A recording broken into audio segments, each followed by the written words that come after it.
2024ला जी आपली विधानसभेची निवडणूक झाली होती, त्यानंतर 1 वर्षाच्या आतच आमदार शिवाजीराव कर्डिले यांचे आकस्मिक निधन झाले. त्यानंतर ही पोटनिवडणूक होऊ घातली आहे. अक्षयदादांच्या आधी जे आपले कर्डिले साहेब होते, त्यांचं अगदी तळागाळातलं आणि गोरगरिबांचं असं त्यासाठी असं काम होतं. त्याच कामाचा वसा आणि वारसा पुढे नेण्याचं काम अक्षयदादा कर्डिले साहेब हे निश्चितच 100 नाही 1000% करण्याचा ते प्रयत्न करतील.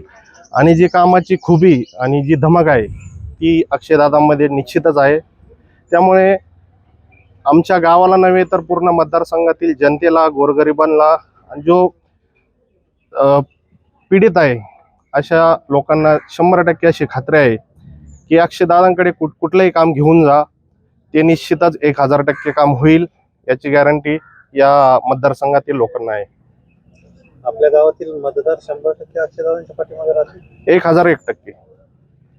ही ग्वाही आम्ही पूर्ण आमच्या तांदवाडीतील गावातील सुज्ञ नागरिक, गोर गरीब, माता भगिनी यांच्या आणि युवक मित्र यांच्या जोरावर मी असं पूर्ण ग्वाही देतो की 1001% पूर्ण गावातील जे नागरिक आहेत ते अक्षयदादा कर्डिले यांच्या सोबत आहेत आणि भविष्यातही राहतील.